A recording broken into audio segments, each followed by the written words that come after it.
chers investisseurs, j'espère que vous vous portez bien, que vous passez un très beau week-end. On va faire le point actuellement sur le Bitcoin, car c'est un beau week-end pour lui. On va voir tout ce qui s'est passé durant toute cette semaine, toutes les dynamiques qui ont eu lieu. Et on va voir qu'est-ce qui peut advenir de tout cela. Quelles sont les dynamiques qui sont à privilégier, les scénarios qui sont à envisager pour la semaine à venir, et même les semaines à venir, on va dire. On va voir un petit peu tout ce qui peut se passer au niveau du graphique en termes de prix, en termes d'action du prix comme d'habitude. On analyse cela en commençant en unité de temps hebdomadaire. Vous apercevez très bien le fait qu'on évolue actuellement non loin des 50 000 $. C'est bon signe d'une part. Ça peut aiguiser, attiser en tout cas la curiosité d'autre part. Regardez, on s'approche progressivement des 50 000. On le sait que c'est un niveau psychologique. On s'en est rapproché très étroitement pour ce qui est du courtier Coinbase.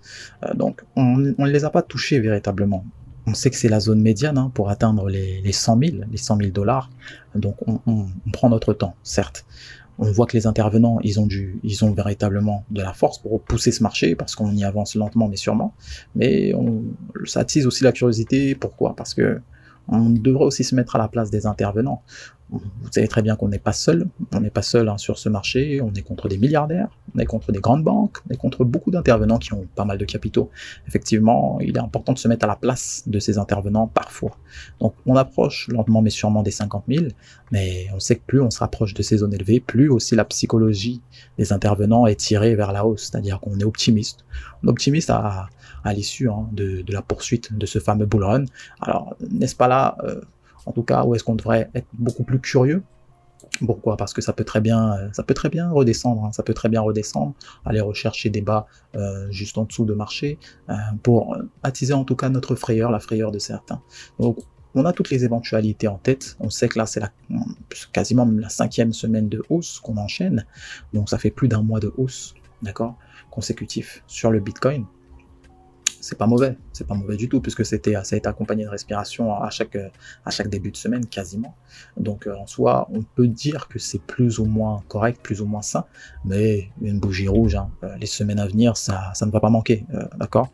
C'est très rare qu'on voit énormément de semaines vertes d'affilée comme ça. Donc on sait que ça va venir, donc on y est préparé. Donc ça, c'est pour dire déjà que on ne doit pas être surpris, parce que tout est envisagé, quoi qu'il arrive. Certes, beaucoup penchent pour la hausse, on y penche même également, chaque analyse, parce qu'on constate que les acheteurs sont présents, mais on constate aussi que le marché est dirigé par des intervenants qui ont pas mal de capitaux, d'accord.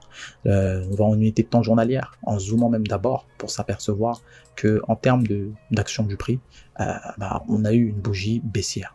Bien qu'on s'est rapproché au maximum des 50 000 sans véritablement les toucher, pour dire le plus haut actuellement, vous savez qu'il se trouve autour de 49 800 quasiment, donc c'est pas si loin que ça. En somme, ça à 200 points des 50 000, mais le fait est qu'on a rejeté ce niveau. C'est ça qu'il faut retenir, c'est la caractéristique que nous envoie le marché, c'est l'information qui est donnée par le prix, c'est qu'on se rapproche des 50 000, on le rejette immédiatement, et pour ainsi dire, on clôture même à quel niveau? Autour des 48 800. Donc ça veut dire que le niveau a été rejeté, le niveau n'a pas été percé, donc actuellement ça justifie en quoi c'est un barrage. C'est un barrage, ce niveau-là. On voit même qu'en unité de temps journalière, on commence notre journée doucement, lentement mais sûrement, vers la hausse actuellement à l'instant T. L'unité de temps 4 heures nous montre également toutes ces dynamiques, les dynamiques d'hier qui ont eu lieu. Bon, vous savez que on a pas mal travaillé donc sur ces hauts de marché. On a fait un petit excès durant la séance de 18h à 22h, vous apercevez très rapidement, c'est après ça, on a un petit peu près consolidé. Donc en soi, toute la journée s'est passée au sein de cette zone qui va de 48 500 autour des 49 000 et plus, d'accord. Donc petit excès juste au-dessus, ça en constitue en soi une zone d'intervention élevée, donc un objectif aussi pour la journée, pour ceux qui souhaitent viser la hausse directement. Ceux qui attendraient un petit rebond, oui, on pourra bien sûr tabler sur ce petit creux, qui a été effectué juste ici. On parle de notre fameux support qui nous attend autour des 48 500, d'accord. Pour ceux qui souhaiteraient être un peu plus prudents, attendront un petit peu un retour un retour progressif en dessous autour des 48 000 quasiment, d'accord. Donc on a même également des dynamiques assez claires hein, au niveau du prix.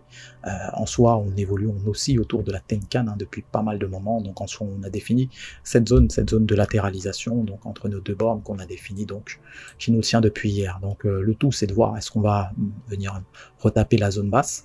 Donc on a défini hein, 48 500, ça constitue en soi un niveau de support important, ou est-ce qu'on va aller donc vers cet objectif haussier qu'on a défini. Et vous savez que c'est qu'une question de temps. Actuellement, on voit que le prix joue un petit peu entre ces bornes-là. Ça demande de l'expérience de savoir trader ces bornes-là. C'est pas l'obligation de tous, encore une fois, mais force est de constater que le point positif, c'est qu'on évolue sur des niveaux élevés hein, pour le Bitcoin. Donc en soi, on prend cela en compte comme information. Ça sent bon, certes, mais on a plusieurs scénarios en tête comme toujours. Et le mieux, c'est qu'on est préparé à ça. Bon, l'Ethereum face au dollar suit son homologue, d'accord. Sauf que lui, il a du mal. Il a vraiment du mal à casser les 3300, d'accord. Il a du mal à les casser. Ça en constitue un niveau très fort. On remarque également la latéralisation qui est présente sur cet actif-là et qui se fait vraiment bien sentir. On sent que le prix est congestionné vraiment entre les 3250 et les 3300, ouais, le prix est vraiment congestionné, il a du mal à avancer. Bon, on va prendre le temps hein, d'établir tout ce qui peut se passer. Là, actuellement, on est sur une zone de support, donc c'est soit on vient vers l'objectif élevé, qui est assez clair, hein, 3300, c'est ceux qui visent la cassure, on a un niveau assez clair autour des 3380 qui nous attend, qui correspond en fait à des résistances hein, dans les unités de temps supérieures. Il faut savoir également que l'unité de temps 4 heures nous montre cela, hein. On a pris la peine, hein. Sachez qu'on évolue toujours, on a réintégré donc ce canal ascendant, on évolue assez bien, hein. On évolue assez bien autour de ce fameux, ce fameux support hein, qui constitue le bas de ce fameux canal ascendant. Donc on parle d'une droite de tendance littéralement. On a fait un rebond là-dessus. En soi, ça s'est fait durant la séance de 18h à 22h. Petit coup à jouer. C'était à tenter. On parle même d'un rebond dynamique sur le haut du nuage Ishimoku. En soi, c'est intéressant hein, en termes d'action du prix. Remarquez également la force des intervenants pour ce qui est de l'unité de temps journalière, hein, la journée précédente. Ils nous ont montré à quel point ils ont eu du mal à casser ces 3300 comme on l'a spécifié. On a fait un petit excès au-dessus, d'accord. C'est déjà ça, mais en soi, il a été rejeté également. Il a été rejeté également à ce niveau. Donc on sait. On privilégie la hausse, certes, parce qu'on a une force haussière hein, tout de même. On a une force haussière parce qu'on se situe sur des zones élevées. Mais si on casse, on a très bien nos zones basses. On a bien sûr les 3200 qui nous attendent, voire même les 3180, 160 par là. On a de très belles zones d'appui également. Donc on constate même notre semaine sur Ethereum face au dollar est assez intéressante. Ma foi, on espérait qu'elle tire vers au moins le chandelier vert. Mais là, actuellement, c'est un marteau. C'est quand même fort, puisque ça témoigne que les acheteurs ont repris toute la force hein, sur ce chandelier-là. Donc en soi, vous constatez que ce soit sur le Bitcoin ou sur l'Ethereum, on a une force acheteuse qui est bien présente hein, sur le marché. On espère que ça va durer, on est même pour cela, hein. On a plusieurs indicateurs qui le prouvent, mais on a bien sûr plusieurs scénarios en tête, hein, comme à chaque fois. On est au courant de tout ce qui se passe, on prend les informations du marché, suite à ça, on prend les meilleures décisions pour le portefeuille, hein, comme d'hab. Ceci étant dit, prenez soin de vous, profitez de la fin de votre week-end, et quant à nous, n'oubliez pas, on se retrouve à la prochaine. Bye bye.